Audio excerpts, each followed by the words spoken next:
You do have all these things going on. You've got your hand in a little bit of everything, but you are combining it all to make sense to your career path. I want to talk a little bit about your managing for Major Lazer. How does that come about? Um, it's weird.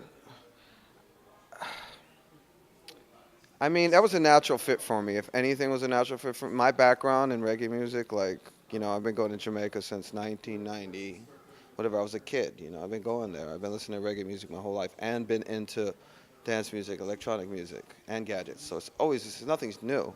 Whether it was video games or listening to dancehall at night growing up, that's what I did. So a group like Major Lazer is so like in line with, what I know. And probably a lot of other people too, but I knew those guys because I'm in New York. I do music stuff.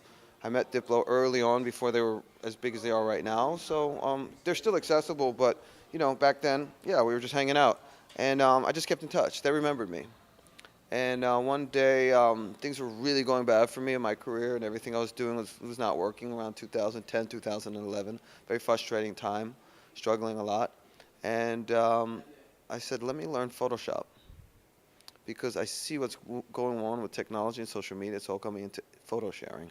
I'm just seeing it. I could sense it. It's coming up right now. So let me just be the best at that.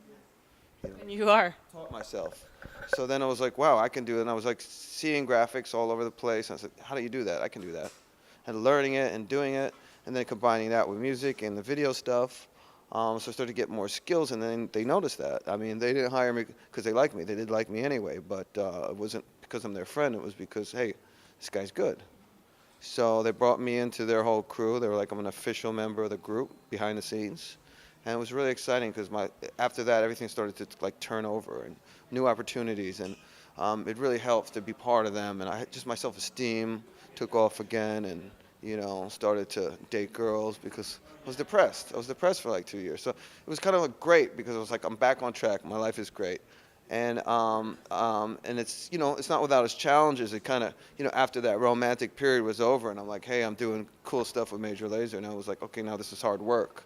Now what can we do next? What can we do next? So but yeah, it's been great. That's been one of the best things. I mean, just because I know the right people and being in the music business, I mean, that's the key is to like, network and know the right people and be around them and that they remember you as well. Because what good is it that you know someone if they don't know you? So, with a name like Splurt, people tend to remember me. There's something catchy about it, and that's because you were being pulled in different directions by managers and friends. That's where you came up with the name Splurt.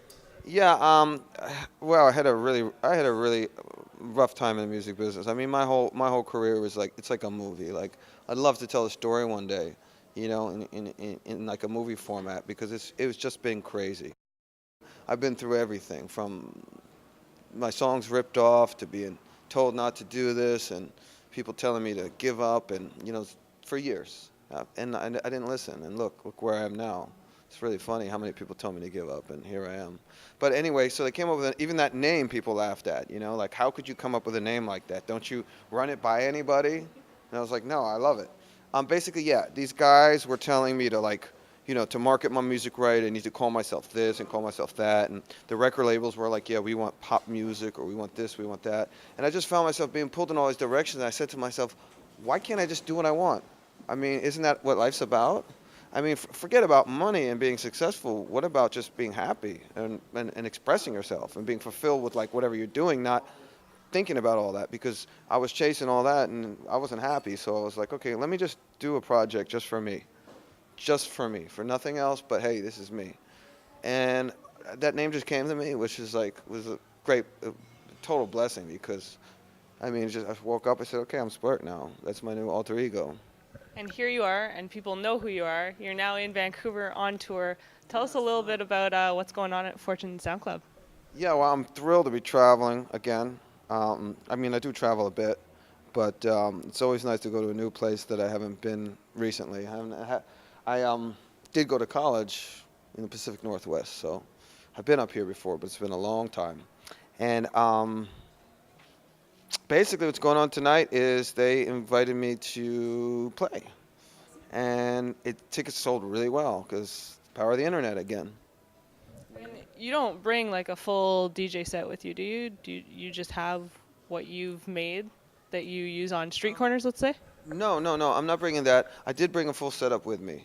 Um, I have different, gear that I'm using. I'm trying to make a transition to work professionally, and everyone's using CDJs, and it's just a matter of a couple weeks away from just figuring that out. Because what I use right now, it's similar, and I have these mini sound system things and briefcase DJ things that I create and use.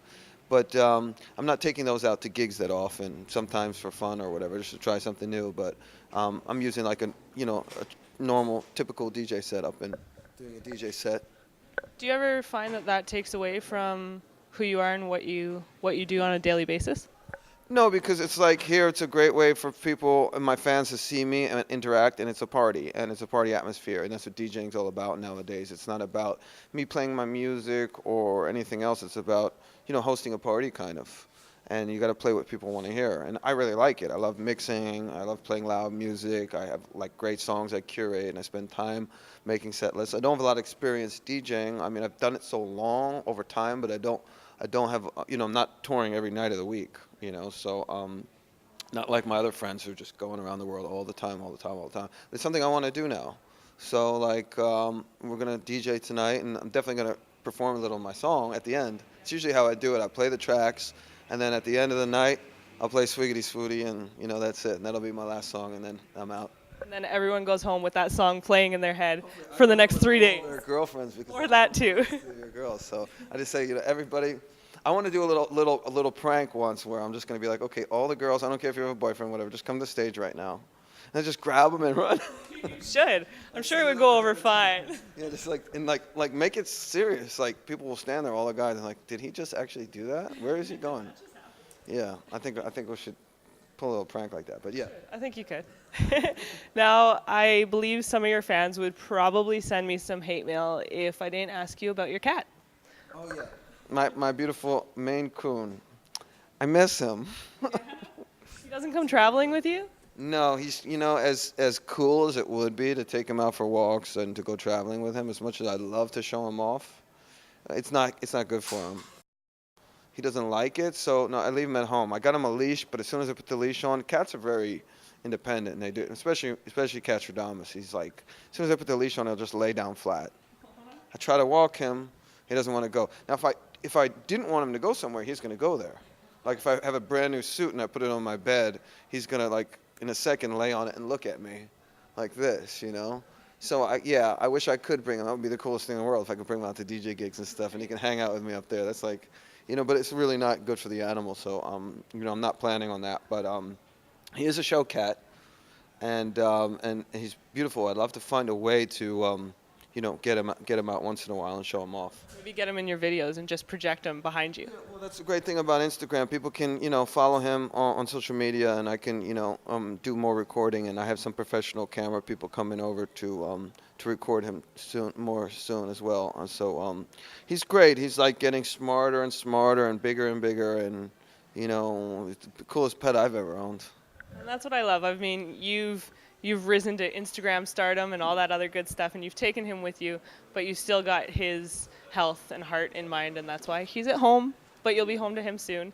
Yeah, and somebody's taking care of him as well. And don't try to kidnap him because he's chipped. I got him chipped. That's good. Got a GPS beacon. All right, so if you try to steal my cat, I'm on my way to steal your cat. And a lot of people want him. I believe it. He's a cute cat. I have one more question that I try to ask each of my guests. It's actually about your socks, and I'm very excited to ask you about this. I believe socks tell a lot about a person. And I didn't even wear my cool socks. Oh, you're kidding. I'm wearing them later because, okay, what I do is I have this thing about how I dress, right? I have chill out clothes, and then I have my fly clothes. So the way I dress day-to-day basis, you wouldn't think I'm anybody because it's for some reason I just want to wear my old sweatpants, my comfortable clothes, and be a little messy and not care. And then when I get dressed up to go out, I go all out, and I got all my stuff. But I tend not to do both. So right now I'm just wearing regular black socks. Regular black socks. At least they're black. And my friend told me, never wear white socks. If you wear white socks, you'll never get laid. And has that held true? Well, it's like a superstition thing. So like now I always just I'm like I'm not. Well, I wear white socks if I go to the gym, you know. But that's it. I won't wear white socks out anymore. I just can't do it. It's like it's stuck in my head. It's like Hear that, ladies? If he's at the gym, he's in his white socks, maybe prove him wrong, right? yeah, maybe. I do have I something won't for wear my you. socks though in bed. I'll take them off. I'm happy to hear that. I do have something for you. Okay, cool. Maybe this will help you out for tonight. Still black, but there's a little bit of funk in there. Oh, look at that. Now I got some cool socks to wear. I love them. Music. My socks never match, Oh, neat. so neither do yours. Oh, sweet. Oh my God, that's so cool. So one has music notes and one has a little emoji kind of arrow thing. So that's so good. Turn down for what? There you go. Love it. Thank you so much for your time. I really appreciate it.